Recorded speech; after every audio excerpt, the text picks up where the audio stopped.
Okay, so we have now officially reached that point where we're now going to sit down and talk about Onslaught, the Marvel Universe. This is technically the ending point of the actual crossover. Like, this book right here says, you know what? Let's go ahead, get rid of Onslaught, but also like bring in a brand new universe, the Heroes Reborn universe. And with this brand new universe, I'm going to sit down and cover that in a separate videos that might come out like, once a week or twice a week. But either way, I kind of want to sit down and also cover the Heroes Reborn universe. With all that being said, let's go ahead and dive into the defeat of Onslaught.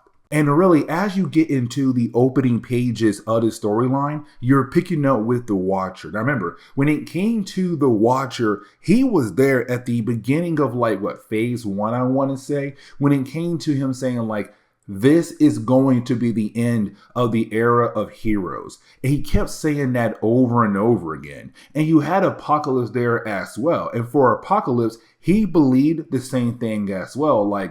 This is going to be the end of the era of heroes. And once this era ends, Apocalypse feels like it'll be the right time for him to move in and, of course, bring in a brand new Age of Apocalypse. Now, at the end of our finale video for phase 2, we had picked up with Charles Xavier confronting Onslaught. Now, when he did that, by that point, Onslaught had changed his mind on a lot of different things. And let me explain. You see, for Onslaught, his main goal was to allow the mutant race to become first class. Humans, second class. His goal was very similar to Apocalypse from the Age of Apocalypse reality. That's why he kidnapped Nate Gray, to learn more about that reality. But once he had learned, in that reality, you have mutants like the X-Men and a few other characters go out of their way to stop Apocalypse in that reality as well. And so for him, he hates the idea of both humans and mutants. He hates the humans because, humans were always showing their hatred towards the mutant race. But he also hates the mutants now because they're trying to fit in with the human race. Now, with all that being said, it's also him saying Charles Xavier, I am literally you. All the darkness inside of you, that is me. And I'm part of Magneto as well. And so for Onslaught, his main goal now is to kill off Charles Xavier.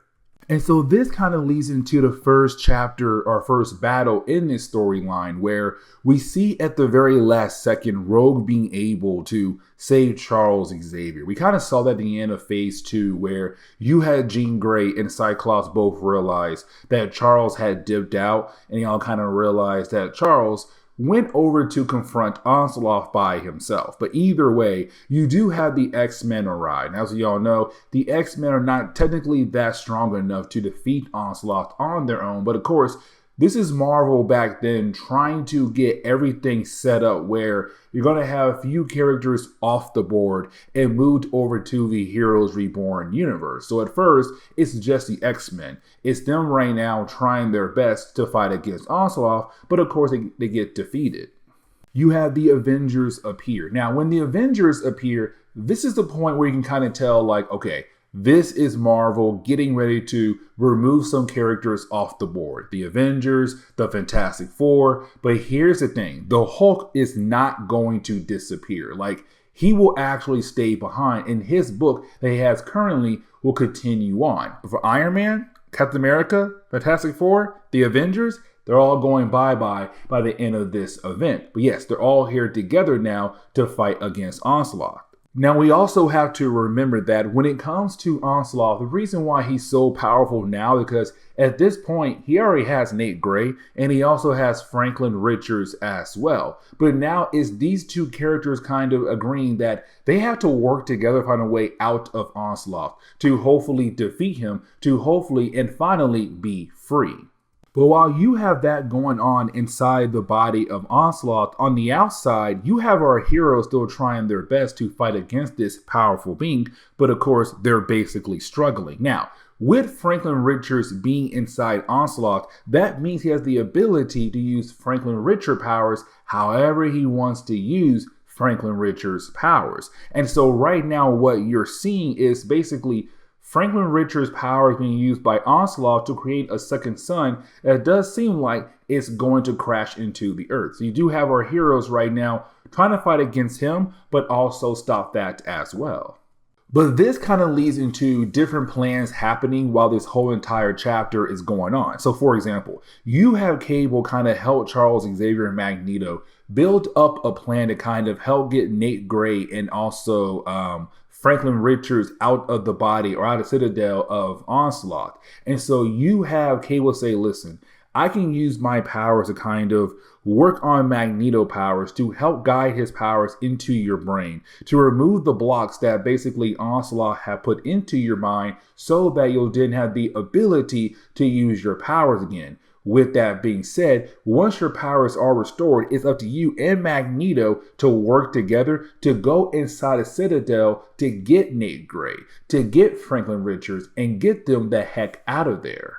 Now, while you have that plan going on, Doctor Doom believes he has an idea to kind of bring down the force field that Onslaught has around him at the moment. But of course, it involves the powers of Rogue and another member. Now, at first, I kind of thought like, okay, it's also going to involve Gambit as well because how close Rogue and Gambit are. No, it's Rogue and Vision. But while you have those two characters getting ready, you also have every other person around New York kind of seeing what's happening when it comes to that second son. You know, you got Foggy and I want to say Karen Page possibly from Daredevil. You also have, you know, Jonah there and Robbie Robertson from Daily Bugle. You have a few other Marvel characters right now just wondering what is going to be the end result of everything happening. But when it comes to Doctor Doom's plan, what he wanted to do was have the Vision kind of merge with Rogue, of course, you know, being able to phase inside her body. With him doing that, it's kind of like the two characters adding their strength together.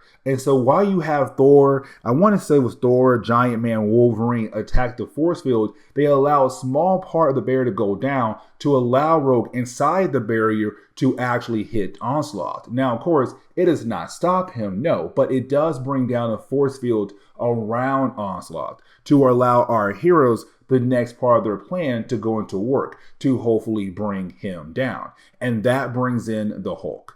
You see, like I said earlier, when it came to Marvel Comics, all the names I mentioned earlier, the Avengers, Fantastic Four, they all go into the Heroes Reborn universe over there. The Hulk does not. And here's the reason why. Because you have the Hulk tell Jean Grey, like, hey, listen, I need you to kind of like shut down the Bruce Banner side in my mind. Because basically, Bruce is holding me back. If Bruce is no longer around, that gives me the ability to fight against Onslaught as a full-on savage. But also, I'll be way stronger. And I should be able to help us bring him down. And so this battle right here is the reason why the Hulk does not go into the Heroes Reborn universe. So you do have the Hulk begin to literally go toe-to-toe with Onslaught here. And so while you have the Hulk fighting against Onslaught, you didn't have like the rest of the heroes, especially Reed Richards and also Susan Richards, kind of realize this is their supposed end point. Like they're all going to die basically. Like all their decisions kind of led up to this moment right here. And so you have our heroes kind of realize like, this is the best time to be together, to fight alongside with your friends for one last time to hopefully save the world. Now, of course, this also means that Reed and Sue are going to have to leave behind their son Franklin if Charles and Magneto are able to save Franklin and also Nate Gray from Onslaught as well. Now, for Onslaught, he believes that he's winning the battle, that he'll be able to defeat the Hulk. The thing is, the angrier the Hulk gets, the stronger he gets. And so just like that, you have Hulk give one last blow. And so with the Hulk being able to deliver that one last punch, it does seem like at first the Hulk was able to bring down Onslaught. Except here's the thing. Hulk is knocked out. So this is why the Hulk does not go into the Heroes Reborn universe. But also, when it comes to Onslaught, basically, he's now just pure psionic energy all over again. But what you have the heroes do instead, they run towards this huge amount of psionic energy, which is Onslaught. But their mass of their bodies begin to break apart that pure energy he is. And so one by one, they're kind of making him smaller and smaller, basically getting to that point where he's going to be defeated. So you do have the Avengers go in first. Now, here is what I do want to say. The Scarlet Witch does go inside because, again, around this time in Marvel Comics, the Scarlet Witch and Quicksilver, they were still known as mutants. But the reason why she was able to go inside because she is well protected by her hex magic. Quicksilver is not. And so he does not go into the Heroes Reborn universe. Now, you do have other characters go into Onslaught as well, like Doctor Doom. Now, at first, Doctor Doom was not going to go at all, but you had Hawkeye stop Doctor Doom, Iron Man grabs Doom, and they go into the psionic energy. So just like that, there goes Onslaught. Now, here's the thing, because now it all comes down to all the non-X characters going into Onslaught, while the X characters stay behind. Here's the reason why. Because you have Reed say, listen, this all began because of a mutant, Charles Xavier, and also Magneto, but more Charles Xavier. And he's kind of like, if any mutant gets touched or absorbed by Onslaught here, then basically he has a new vessel, which means sooner or later, all of this will happen again. And the problem is you'll have less heroes to work with when it comes to fighting against Onslaught. So with that being said, the X-Men, X-Force, X-Factor, they cannot get involved at all. You all got to stay behind. And so just like that, you didn't have Reed and Sue go into it as well. Now, like I said, Quicksilver does not because he is a mutant at his time, but his sister, Scarlet Witch, she does because she was protected by hex magic. I should probably also mention that the Inhumans, some of the Inhumans also go as well, like Crystal, which for me personally, I'm kind of like, she could have stayed behind with her husband and their child, but of course she goes as well. So for Quicksilver, he's now on his own. But while you have all the non-X heroes go inside Onslaught, you didn't have all the X heroes attack that psionic energy. And so just like that, you didn't have this huge explosion. Now, before you had that huge explosion, Magneto and also Charles Xavier, they were able to grab Nate Gray and Franklin Richards to get the heck out of there. So the day is officially saved. Now, this begins a whole new list of problems for our heroes, starting off with the human race. And let me explain why. Because you have folks there who work for the media just watching what happened. They watch their heroes, Avengers, Fantastic Four, go into Onslaught. And then you had the X-Men, which are mutants, attack Onslaught, which of course caused a huge explosion. They basically saw what could be the death of the Avengers and also the Fantastic Four. So now the question is, are the humans going to blame the mutants, especially the X-Men, for what just happened? Because now this world no longer has heroes, quote unquote. They still have the X-Men and a few other characters like Spider-Man, Ghost Rider, and list goes on, but not the Avengers and not the Fantastic Four, the supposed big time heroes for the Marvel universe. And you also have to remember about Apocalypse, because he's kind of like, cool, with the heroes no longer around, that means he has a clear path to bring in the age of Apocalypse. Like, this man is truly ready to just bring chaos to Earth very soon. But while you have the Apocalypse, not the Apocalypse, but Apocalypse walk away, you didn't have the Watcher kind of mention that even though it does seem like we're at the end of the era of heroes, those heroes are not officially lost, kind of hinting at the idea of them being somewhere else. And of course, it is the Heroes Reborn universe.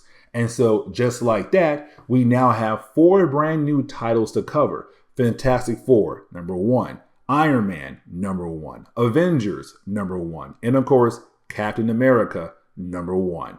With that being said, guys, please leave me a like down below and subscribe. Now, we do have like 2 or 3 more chapters of the epilogue for this crossover, but yes, this was the official ending point for the Onslaught event, and now kind of in the epilogue for this event.